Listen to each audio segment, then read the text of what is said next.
Ngayong umaga po ay dumako po tayo sa salita ng Panginoon at buksan natin ang ating mga Bible sa 1 John chapter 3 verse 12. 1 John chapter 3 verse 12. At may kaugnayan ito sa huli nating inawit na pinangunahan ni Brother Jeho, ang pagbabalik ng ating Panginoon. Ganito po ang sabi, 1 John chapter 3 verse 4 to 12. Ang sino mang gumagawa ng kasalanan ay lumalabag din naman sa kautusan. At ang kasalanan ay ang paglabag ng kautusan. Nalalaman ninyo na siya'y nahayag upang mag-alis ng mga kasalanan at sa kanya'y walang kasalanan. Ang sino mang nananatili sa kanya ay hindi nagkakasala. Sino mang nagkakasala ay hindi nakakakita sa kanya, ni hindi nakakilala sa kanya. Mga munting anak, huwag kayong padaya kanino man. Ang gumagawa ng katwiran ay matuwid, gaya niya na matuwid. Ang patuloy na gumagawa ng kasalanan ay sa dyablo, sapagkat buhat pa ng pasimula ay nagkakasala na ang dyablo. Dahil dito, nahayag ang anak ng Diyos upang wasakin ang mga gawa ng dyablo. Ang sino mang ipinanganak ng Diyos ay hindi patuloy na nagkakasala, sapagkat ang kanyang binhi ay nananatili sa kanya at hindi siya maaring magkasala, sapagkat siya ay ipinanganak ng Diyos. Sa ganito, nahahayag ang mga anak ng Diyos at ang mga anak ng dyablo. Ang sino mang hindi gumagawa ng katwiran ay hindi sa Diyos, pati ang hindi umiibig sa kanyang kapatid, sapagkat ito ang mensahe na inyong narinig buhat ng pasimula, na mag-ibigan tayo sa isa't isa, na hindi gaya ni Cain, na siya'y sama-sama at pinaslang ang kanyang kapatid. At bakit niya ito pinaslang? Sapagkat ang kanyang mga gawa ay masasama at ang mga gawa ng kanyang kapatid ay matutuwid. Ito ang salita ng Panginoon na ating pong pag-aaralan, ang mga tanda ng mga anak ng Diyos. Nais kong tignan ang mga tandang ito, mga kapatid, sa ating mga buhay. Tayo manalangin. Opo, Panginoon, salita niyo lamang ang makapagpapahayag ng mga nakatago sa aming puso. At hindi ito aksidente at hindi ito gawa ng tao, kundi ito'y gawa ng banal na Espiritu, sapagkat sino bang nakakakita at nakakaalam ng Espiritu ng tao? Kundi ang Espiritu lamang ng Diyos. Kaya naman, dalangin namin na kami po'y magpasakop sa mga salita ninyo na banal upang patuloy ka naming maibig sa pamagitan ng pagtupad ng mga salitang ito na aming matatanggap ngayon. Ito ang aming dalangin sa pangalan ng Panginoong Hesus. Amen. Kung makita ninyo ang magsasaka, siya po ay magbubungkal ng lupa, lilinisin ng lupa, matrabaho ito, at kanya itong pagtatamnan ng binhi sa naisin niyang itanim. Bakit? Sapagkat naniniwala siya nang may kontrol na ulan ay magpapaulan sa takdang panahon. Hindi ang magsasaka may kontrol ng ulan, kundi ang Diyos, at ito'y kanyang sinasampalatayanan. At dahil diyan, pagkalatag niya ng mga binhi na kanyang itinanim, hindi pa rin siya magpapabaya, kundi patuloy siyang gumagawa habang hinihintay ang anihan. At sa kanyang ginagawa, maaari siya magtanim ng kamote, magtanim ng kangkong, magtanim ng ano pa mang mga prutas, habang naghihintay, sapagkat alam niyang darating ang anihan at siya ay makakatanggap ng kanyang pinagtrabahuan. Darating ang Panginoon, alam natin. tayo po ay kanyang tinawag na ilatag na natin ang pananampalatayang kaloob niya sa atin na binhi upang matanggap natin ang kaligtasang kaloob ng Diyos. Ngunit hindi nangangahulugan na hindi na tayo gagawa.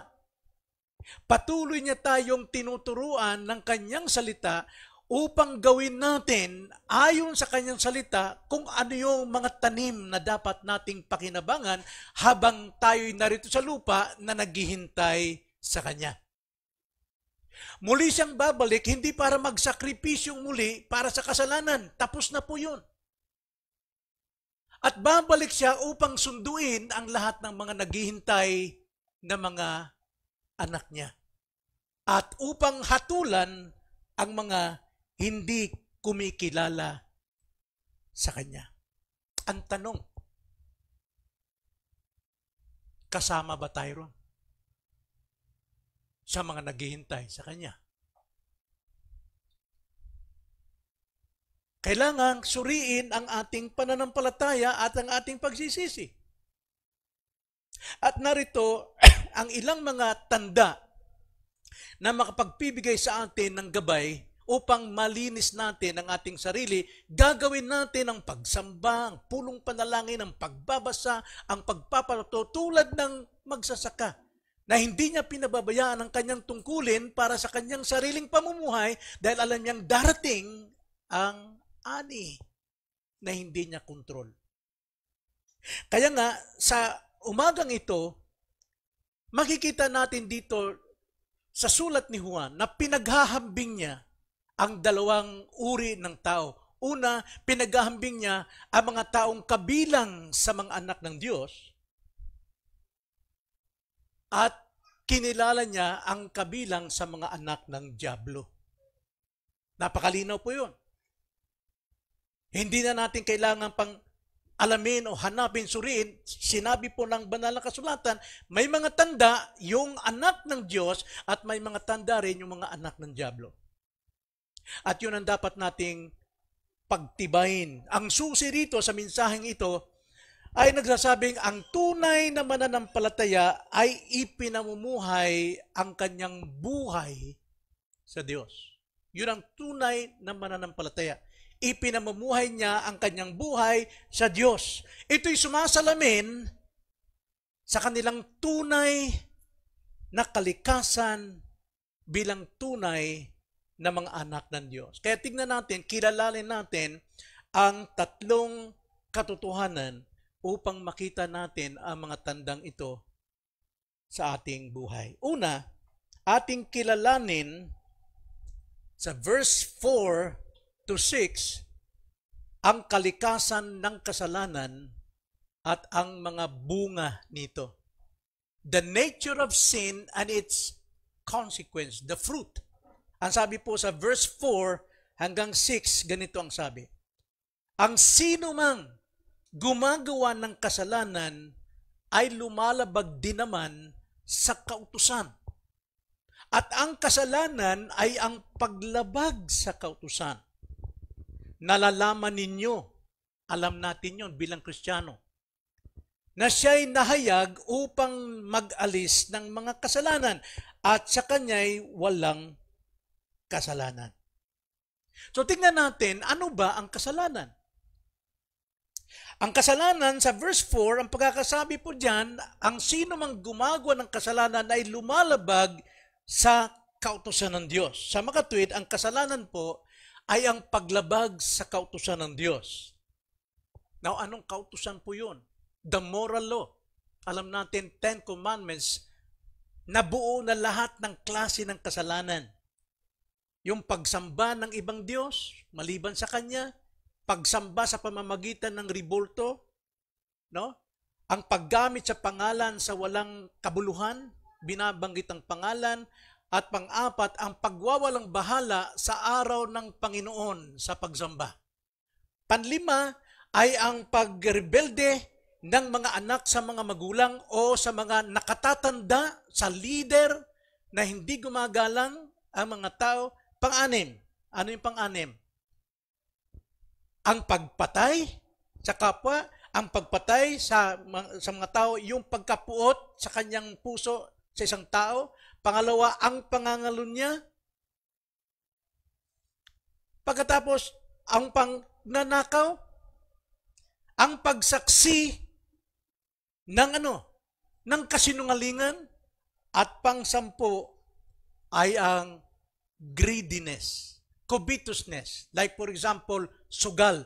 Anumang laro na sinasabi natin dyan sa social media na libangan, pero nagtataya ka, that is sugal. And that is kasama sa covetousness. Kasalanan po yun.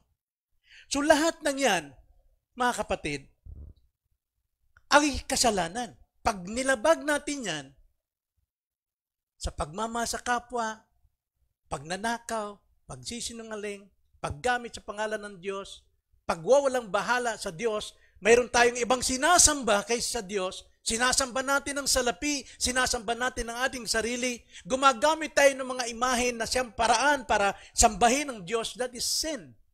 Paglabag sa kautusan ng Diyos. So, ibig sabihin, ang gumagawa ng ganitong kasalanan, siya ay lumalabag saan? Sa Diyos. Sa Diyos siya lumalabag, nagre-rebelde siya. So kung tayo man, nang sa ating puso, hindi nakikita yung panlabas na kasalanan, pero ang puso natin punong-puno ng lusts, ng hatred, ng hypocrisy, yan po ay paglabag sa Diyos. Yan po ay kasalanan. Siya'y walang pakundangan sa Diyos. Siya'y nagpapakitang tao siyang matuwid, pero sa kanyang puso, walang pakundangan sa Diyos. So ang kasalanan ay hindi lamang pagkakamali. Ito ay sadyaang kawalang galang sa kautusan ng Diyos o kalooban ng Diyos. Ang kasalanan ay tulad ng paglabag o pagsira ng kontrata. Ang kontrata natin ay ang tipan ng Diyos sa atin. Salamat na lamang sapagkat bago tayo maligtas, walang sino maaaring makatupad sa tipan ng Diyos, sa batas ng Diyos, kundi si Kristo ang namatay bilang kabayaran upang matanggap natin ang biyaya ng Diyos. Romans 6:23, for the wages of sin is death. Whose death? Christ's death. So that we can receive God's grace. But in other words, kung tayo nagpapatuloy sa kasalanan, that the wages of that sin is death also. In hell. Kaya ito hindi basta lang pagkukuno o pagkakamali, kundi sadyaan po nating ginagawa ang kasalanan ito. Now, ayon po sa Romans chapter 5 verse 12, tayo'y naging makasalanan hindi dahil tayo'y gumagawa ng kasalanan, no? Tayo'y naging makasalanan sapagkat minana natin kay Adan ang kasalanan. At yung minana natin kay Adan na kasalanan, pinakapulok at pinakamasama sapagkat dito natin ginagawa lahat ng uri ng kasamaan. Kaya yung bunga ng kasalanang inanin natin kay Adan, ito yung nagpapahirap sa atin, kaya ang kabayaran nito ay impyerno. The penalty of sin is death in hell. Kaya nga si Kristo ang nagbayad upang matanggap natin ang biyaya ng Diyos. At sinabi sa Bible, no one is righteous, no not even one, for all have sinned and fall short to the glory of God. At ang kabayaran ng kasalanan, Romans 21 verse 8, is hell. Impyerno po, dagat-dagatang apoy. Kaya nga po, si Kristo ay dumating sa takdang panahon. Bakit po? Basahin natin muli ang verse 5. sa ating text. Ang sino mang nananatili sa Kanya ay hindi nagkakasala. Sino mang nagkakasala ay hindi nakita sa Kanya. I'm sorry. Saan na ba ako?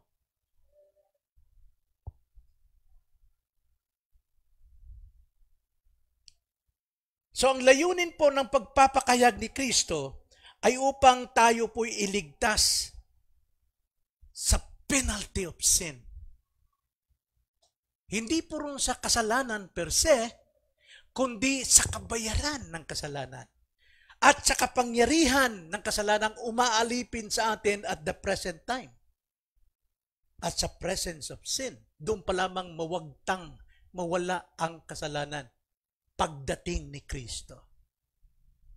Kaya napakalaga po, tulad ng magsasaka, inaantay natin pero gumagawa tayo. Namumuhay tayo sa katwiran. Namumuhay tayo sa salita ng Panginoon. Ginagawa natin ang lahat ng paraan upang siya ay ating sambahin, upang siya ay ating kilalanin, upang siya ay ating higit pang magkaroon ng personal relationship. Anong ginagawa ng mundo? Ang ginagawa ng mundo, pagpapakaligaya, pagpapakayaman, walang Diyos. Christians, dapat makita natin ang distinction, makilala, ako ba'y anak ng Diyos o ako ba'y anak ng Diablo? Sapagkat napaka-bold pong sinabi rito ni John. Ang sino mang nagpapatuloy sa kasalanan, anak ng Diablo.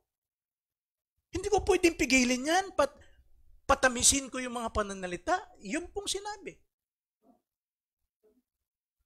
Kaya dapat tayong magkaroon ng takot. Tanging si Kristo lang ang makapagpapalaya sa atin dyan sa kapangyarihan ng kasalanan ngayon. Tayo naligtas na sa penalty of sin.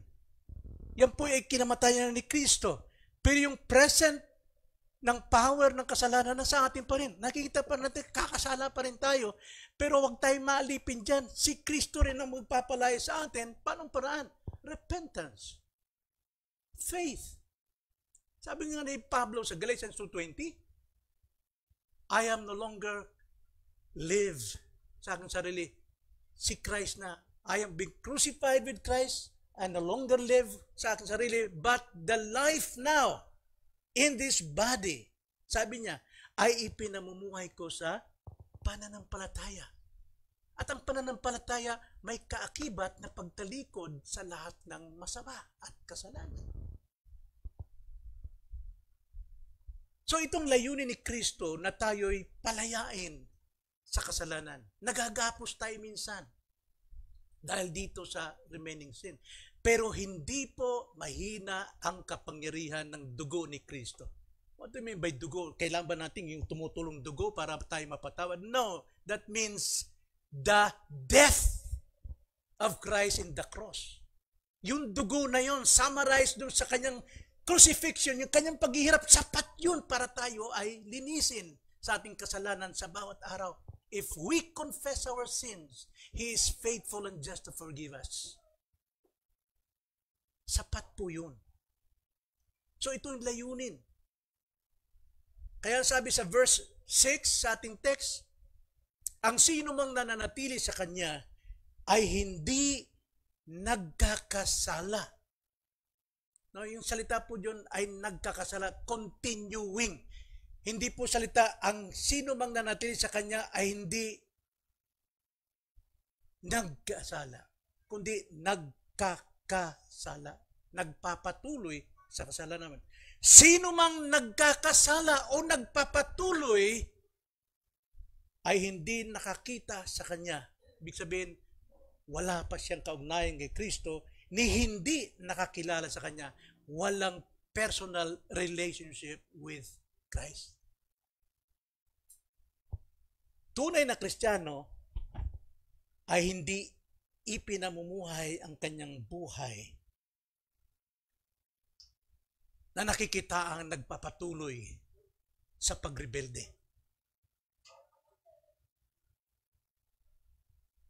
Kaya nga kailangan natin ang fellowship.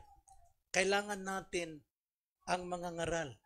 Kailangan natin ang salita ng Diyos sapagkat ito lamang ang makapagpipigil sa atin sa pagpapatuloy ng kasalanan. Pero kung wala ka sa pangangaral, Nandun ka nagpapatuloy. Mga kapatid, huwag niyo masamayin yung sinabi ko sapagkat totoo yan, nangyayari. Once wala ka talaga sa canopy of blessing, nandun ka talaga sa world. Nandun ka sa ugali. Kaya nga kung inaangkin natin, kilala natin si Jesus, ang ating buhay nakikitaan ng pagbabago. Nakikitaan ng pagbabago. May pag-unlad. Sa isip, salita, at sa gawa. Ikalawa, so nakita natin, kilala natin kalikasan ng kasalanan at mga bunga nito. Din ikalawa, kilalanin natin ang pagkakaiba ng mga anak. Verse 7 to 10, ganito ang pagkakasabi, mga munting anak, huwag kayong padaya kaninuman. Ang gumagawa ng katwiran ay matuwid. Gaya niya, gaya ni Kristo na matuwid. Ang patuloy na gumagawa ng kasalanan ay sa dyablo, sapagkat buhat pa ng pasimula ay nagkakasala na ang dyablo dahil dito nahayag ang anak ng Diyos upang wasakin ang mga gawa ng dyablo. Salamat sa Diyos! 9, ang sino mang ipinanganak ng Diyos, sino man yung na-born again, regenerated, ay hindi patuloy sa pagkakasala. O patuloy na nagkakasala. Sapagat ang kanyang binhi ay nananatili sa kanya at hindi siya maaring magkasala sapagkat siya ay ipinanganak ng Diyos. Then, sa ganito, nahayag ang mga anak ng Diyos at ang mga anak ng dyablo. Ang sino mang hindi gumagawa ng katwiran ay hindi sa Diyos, pati ang hindi umiibig sa kanyang kapatid. See? Kung di tayo gumagawa ng katwiran, tiyak hindi rin tayo umiibig sa ating kapwa. Napupuo tayo. Bitter tayo sa ating kapwa. Kadalasan, pagka bitter ka sa iyong kapwa, that is jealousy, ibig sabihin, mas magaling ka kaysa kanya. Naiinggit ka. Masama yun. Hindi lang masama, kundi kasalanan talaga yun, mga kapatid. So, ang pagkakiba sa pagitan ng mga anak ng Diyos at mga anak ng dyablo. So, ang katuwiran po ang siyang marka, yung pagkamatuwid ng isang tao ay marka ng anak ng Diyos. Yan po yung tanda. Ang mga matuwid ay pinapakita lamang ang kanilang tunay na identity o pagkakilanlan bilang mga anak ng Diyos. Yun po yung marka. Matuwid. Paano natin papakita ang ating matuwid? Paano natin ito may papakita? Well, alam natin sa ating mga asal, sa ating attitude, sa ating ugali, sa ating pananalita, dapat makita si Kristo dalawang bagay. Salt and light. Pag sinabing salt, according to Colossians 4:6, yung mga salita natin ay may biyaya, tinimplahan ng asin. Ibig sabihin, kapag tayo po'y nagsasalita, kinauuhawan ng mga taong nakarnig sa iyo. Hindi sila nasusuya, hindi sila nasusuka, hindi sila nasusuklam sa iyong panelta. Walang kayabangan, walang pagkukunori, walang kasinungalingan. Punong-puno ng lasa ng asin. Alam nyo, asin ay nagpapatamis, nagpapasarap ng pagkain yan. Pagka walang asin, mga kapatid, ang isang pagkain, walang lasa. Mayroon din namang kahit may asin, kahit may tamis, yung taong yun, pag kumain, walang lasa. Bakit? May sakit siya. Either yung asin mo, walang lasa, o talagang may sakit ka. Kaya walang lasa ang iyong mga pananalita. At ang liwanag, mga kapatid, hindi maitatago ang buhay ng iyong kapwa kapag nasa kanyang presensya, lalabas yung kanilang ugali, lalabas yung kanilang baho, dahil liwanag ni Kristo ang dala mo. Kakaiba ka kaysa sa mga anak ng Diablo. So ang ating mithiing kabanalan ay katunayan lamang na ito ay tayo sa Diyos at hindi ng sanlibutan. Yung mithiin ng kabanalan. Ano uli ang kabanalan? Paghiwalay sa anumang ugali, tabas, korte ng mundo para tayo'y maging lingkod ng Diyos. Tayo po ay binanal ng Diyos para sa Kanya. Hindi tayo hiwalay sa mundo para gumawa tayo ng ating sariling kamunduhan, kundi humiwalay tayo sa mundo para sa Kanya. That is our chief end. To glorify God and to enjoy Him forever. So ang mapangwasak na kalikasan ng kasalanan, una sa iyo ang gulo, pinagmumulang ka ng hindi pagkakaunawaan. Sabi po sa ating teksto, verse 8, ang patuloy na gumagawa ng kasalanan ay sa Diablo. Sapagkat buhat pa ng pasimula ay nagkakasala na ang Diablo. Dahil dito, nahayag ang anak ng Diyos upang wasakin ang mga gawa ng Diablo. Yun ang tanda natin. Kung tayo po'y nagiging sanhi ng katitisuran sa iba, remember this, that Christ died for you to save you from the penalty, the power ng sin. Huwag kang magpatuloy dyan. Alam mo namang may nasasaktan ng iba sa kayabangan natin. Huwag tayong magpatuloy dyan. Huwag nating hayaang may magdurugo ang puso sa likuran mo.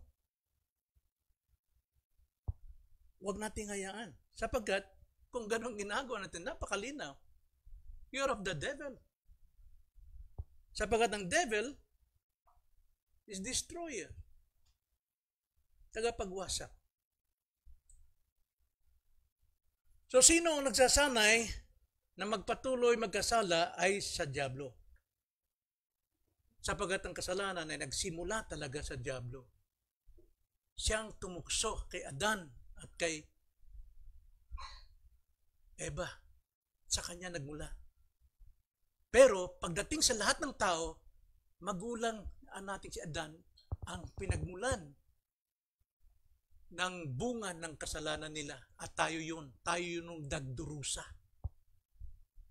Dahil dyan. Kaya bilang mga Kristiyano, huwag nating ipakita ang gawa ng kasalanan. Tulad ng anak. Kung anong ginagawa mo sa salamin, nanay, makikita mo na lang kinabukasan anak mo. Nandun sa salamin. Nakasuot ng high heel. Ang lipstick, abot dito hanggang dito. Ang eyebrow ay kung saan-saan ay ginuguhit. May dalang payo, may laking bag. Nagtatawa ka, pero sumasalamin yan sa ugali mo. Hindi mo dapat katawanan yan. Dapat ituro sa kanya yung proper. Kung yung tama. At paano maging tama? Sa ugali natin. Madali silang makakopya, mga kapatid. Kaya tanda natin, ang sabi sa 2 Corinthians 5:17, ang sino man na kay Kristo isang bagong nilalang. So makatuwid, ang pagiging bagong nilalang, bagong nilikha, ay nagbubunga ng bagong ugali. Bagong buhay. Marami pong mga nagbabago, gaya na sinabi ko kanina, na panlabas lamang. Hindi nababatay sa salita ng Panginoon.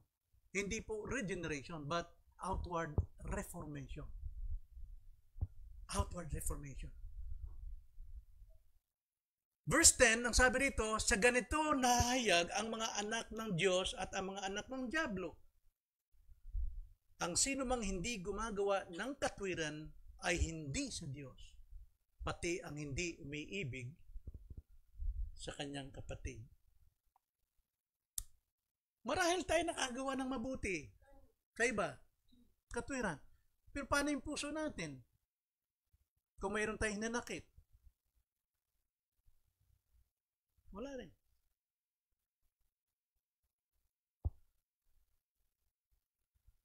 Pagkakaiba. Ngayon tignan natin, kilalanan natin ang ikatlo, ang utos na umibig sa isa't isa. Verse 11 to 12, ganito ang sabi. Sapagkat ito ang mensahe na inyong narinig buhat ng pasimula, na mag-ibigan tayo sa isa't isa. Saan ba nagsimula yan? Utos na yan. Well, doon sa Matthew, love God above all with all your heart, with all your mind, with all your spirit, and love your neighbor as yourself.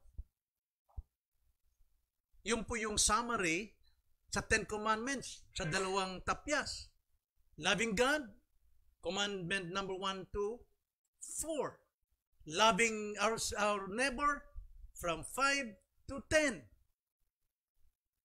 Pero yung turo na sa Kristo sa John 13:34-35, ang sabi niya,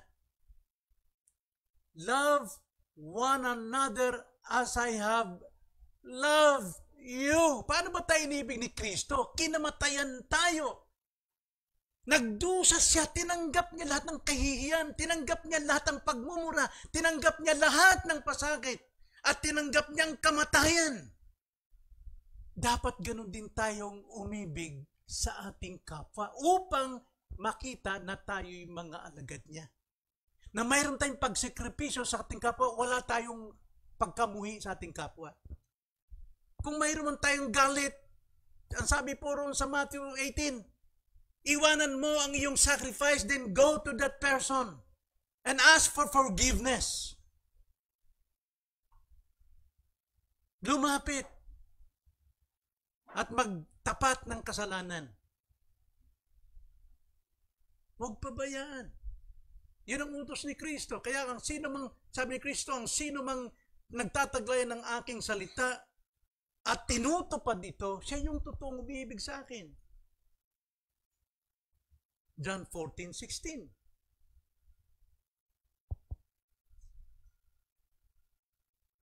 Kaya ito yung utos. Verse 11, sapagkat ito ang mensahe na inyong narinig buhat ng pasimula, na mag-ibigan kayo sa isa't isa, na hindi gaya ni Cain. Si Cain, ganda ng pakita niya sa kanyang kapatid na si Abel, na siya'y masama at pinaslang ang kanyang kapatid. At bakit niya ito pinaslang? Sapagkat ang kanyang mga gawa ay masama. At ang mga gawa ng kanyang kapatid ay matuwid. Yun lang pinagkainggitan niya, yun lang kainisa ni Cain. Na bakit si Abel nagpatay ng tupa at inhandog sa Diyos, nadlugod ang Diyos, samantalang sa kanya yung pinaka-the best na bunga ng kanyang pagsaka. Yung bunga ng kanyang ampalaya, ang lalaki. Bunga ng kanyang kamatis, malalaking kamatis, parang hindi tinanggap ng Diyos. Bakit po? Dahil ang gawa ni Cain ay hindi gawa ng pananampalataya, kundi gawa ng sariling pagsisikap. Kay Abel kasi, kung ano sinabi ng banal na kasulatan o tinuro ng kanyang mga magulang na kailangan ikaw ay lumapit sa Diyos, sambahin sa pamagitan ng tupa. That pictures Christ. Kailangan ang iyong paggawa mo ng kabutihan dahil kay Kristo na nasa iyo. Hindi dahil sa iyong sariling pagsisikap, dahil sa iyong karunungan, kaalaman, ikaw magsasamba sa Diyos. Hindi po yun. Dahil po sa pagsamba natin, bakit tayo sumasamba rito? Bakit tayo nandito? Dahil makipagkita tayo sa mga kaibigan lang? Para makita lang ni pastor na andyan present kayo? No! Hindi ka tanggap-tanggap sa Diyos yan. Kaya kayo narito dahil sasamba ko kay Kristo, dahil si Kristo na nanahan sa iyo.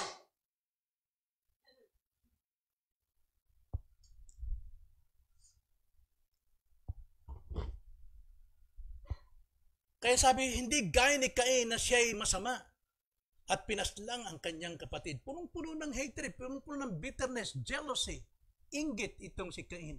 Why? Walang Kristo sa kanyang puso. So yung utos. Ang utos dito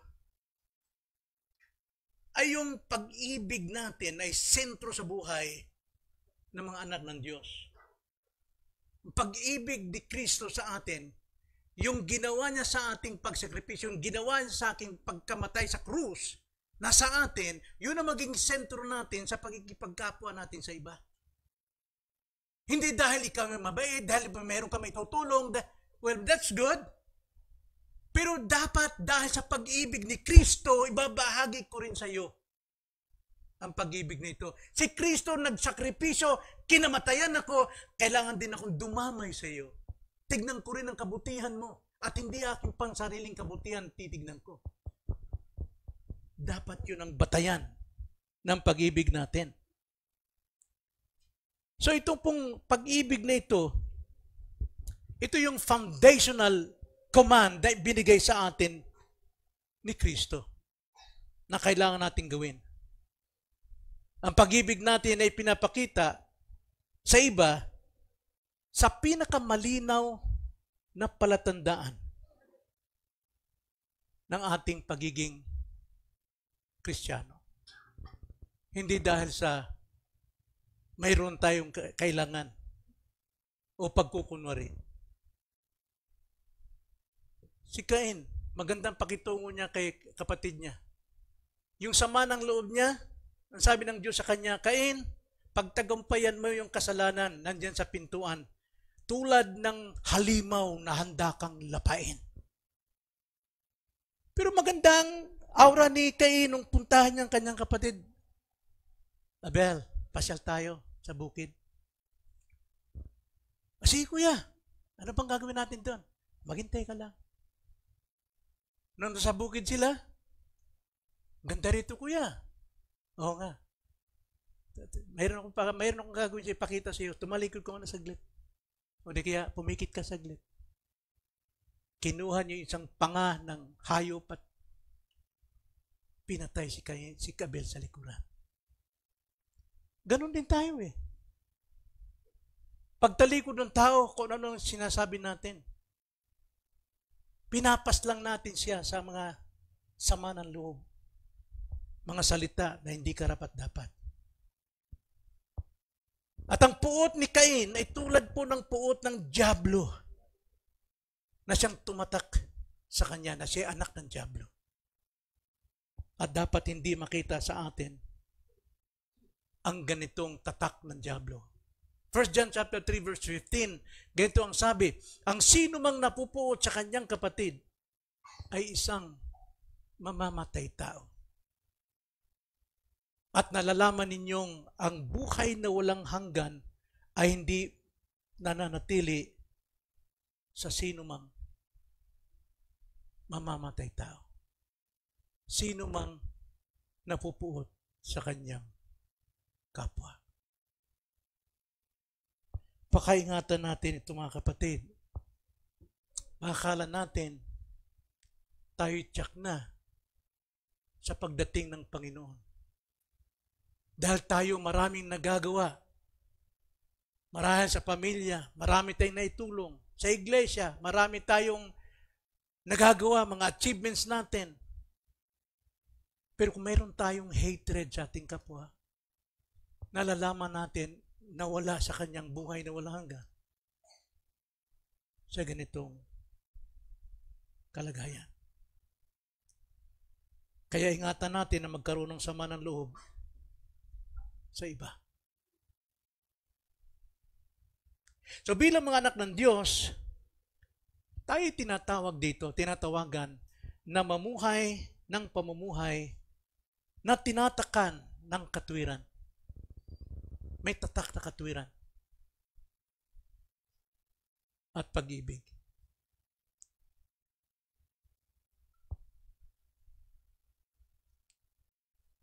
Ito yung sumasalamin sa pagbabagong ginawa ni Kristo sa atin. matuwid. Na ibig sabihin, perfect ka, kundi gumagawa ka ng matuwid at may pag-ibig. Kaya ang hamon ko ngayong umaga, suriin natin, o suriin mo ang iyong sarili, ang iyong buhay, para sa katibayan na ikaw ay isang pinanganak na muli ng Diyos.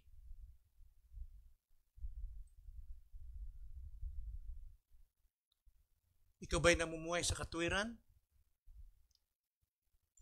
O namumuhay ka sa self-righteousness?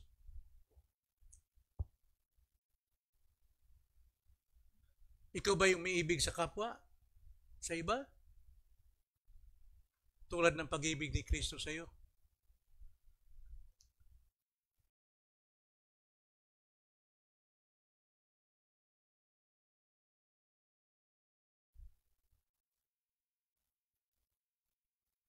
Kung nakikita mo na yung sarili ay nasa kasalanan, huwag mo pabayaan. Bumaling ka kagad kay Kristo. Humingi ng kapatawaran.